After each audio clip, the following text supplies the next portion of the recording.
ನನ್ನ ಹೆಸರು doctor Rajendra Prasad BS ಅಂತೇಳಿ ಕೃಷಿ ವಿಜ್ಞಾನ ಕೇಂದ್ರದಲ್ಲಿ ಸಸ್ಯ ಸಂರಕ್ಷಣಾ ವಿಜ್ಞಾನಿಯಾಗಿ ಕಾರ್ಯನಿರ್ವಹಿಸ್ತೀನಿ. ಈ ವರ್ಷ ಮಾವಲ್ಲಿ ತುಂಬ ಚೆನ್ನಾಗಿ ಮತ್ತು ಎಲ್ಲ ಕಡೆಯೂ ಹೂವನ್ನು ಬಿಡುವಂಥ ಸಮಯ ಮತ್ತು ಹೂವು ಈಗಾಗಲೇ ಬಿಟ್ಟಿರುವಂಥದ್ದು. ಸ್ವಲ್ಪ ತಳಿಗಳಲ್ಲಿ ಸ್ಪೆಷಲಿ ಬಾದಾಮಿ ತಳಿಗಳಲ್ಲಿ ಹೂವು ಚೆನ್ನಾಗಿ ಬಿಟ್ಟಿರುವಂಥದ್ದು.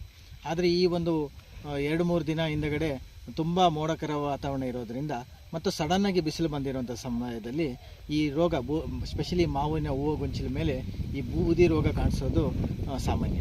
ಹಾಗೆ ಈಗಾಗಲೇ ನಾವು ನೋಡ್ತಾ ಇದ್ದೀವಿ, ತುಂಬ ಜನ ತೋಟಗಳಲ್ಲಿ ಬೂದಿ ರೋಗ ಕಾಣಿಸ್ತಾ ಇದೆ. ಮಾವಿಯಲ್ಲಿ ಈಗಾಗಲೇ ನಾವು ಜೋನಿ ಬಗ್ಗೆ ಹೇಳ್ತಾ ಇದ್ದೀವಿ, ಆದರೆ ಬೂದಿ ರೋಗ ಕಾಣಿಸ್ತಾ ಇದೆ. ಬೂದಿ ರೋಗಕ್ಕೆ ಈ ರೀತಿಯಾದಂಥ ಲಕ್ಷಣಗಳನ್ನು ನಿಮಗೆ ನೋಡ್ಬೋದು. ಮುಖ್ಯವಾಗಿ ಮೊದಲನೇ ಹಂತದಲ್ಲಿ ನಿಮಗೆ ಈ ಹೂ ಗೊಂಚಲುಗಳಲ್ಲಿ ಬಿಳೆ ಕಲರ್ ಒಂದು ವೈಟ್ ಕಲರ್ ಪೌಡ್ರಿ ಫಾರ್ಮ್ ಆಗುತ್ತೆ, ಅಂದರೆ ಮೈಸಿಲಿಯಾ ಅಂತ ಹೇಳ್ತೀವಿ. ಇದು ಈ ಬೂದಿ ರೋಗ ನಿಮಗೆ ಅದರ ತೀವ್ರತೆ ಹೆಚ್ಚಾದಂಥ ಸಂದರ್ಭಗಳಲ್ಲಿ ಈ ರೀತಿಯಾದಂಥ ಹೂ ಗೊಂಚಲುಗಳು ನಿಮಗೆ 2-3 ದಿನ ಒಳಗಡೆನೇ ನಿಮಗೆ ಕಾಳು ಕಚ್ಚೋಂಥ ಸಂದರ್ಭದಲ್ಲಿ ಅಥವಾ ಪರಾಗ ಆಗ್ತಿರುವಂಥ ಸಂದರ್ಭಗಳಲ್ಲಿ ಈ ರೀತಿಯಾದಂಥ ರೋಗ ಉಂಟು ಮಾಡಿ ಈ ಸಣ್ಣದಾದಂಥ ಗೋಲಿ ಗಾತ್ರ ಅಥವಾ ಏನು ಚಿಕ್ಕ ಪೀಚ್ಗಳಂತ ಕರಿತೀವಿ, ಅದು ನಿಮಗೆ ಉದುರುವಂಥದ್ದು ಕಾಣಿಸ್ತುತ್ತೆ.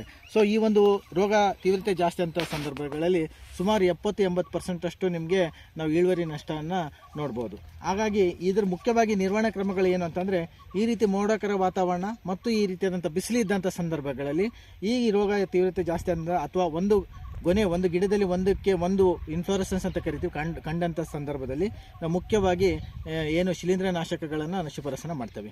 ಈ ಒಂದು ರೋಗಕ್ಕೆ ನಾವು ಏನು ಮೊದಲನೇದಾಗಿ ಹೆಕ್ಸಾಕೊನಜೋಲ್ 1 ಮಿಲಿ 1 ಲೀಟರ್ನಲ್ಲಿ ಬೆರೆಸಿ ಸಿಂಪಡಣೆ ಮಾಡೋದು, ಅಥವಾ ಮತ್ತು ನಾವು ಟೆಬುಕೊನಜೋಲ್ ಅಂತ ಕರಿತೀವಿ, ಅದು ಸಹ ನಿಮಗೆ 1 ಮಿಲಿ 1 ಲೀಟರ್ನಲ್ಲಿ ಬೆರೆಸಿ ಸಿಂಪಡಣೆ ಮಾಡೋದು.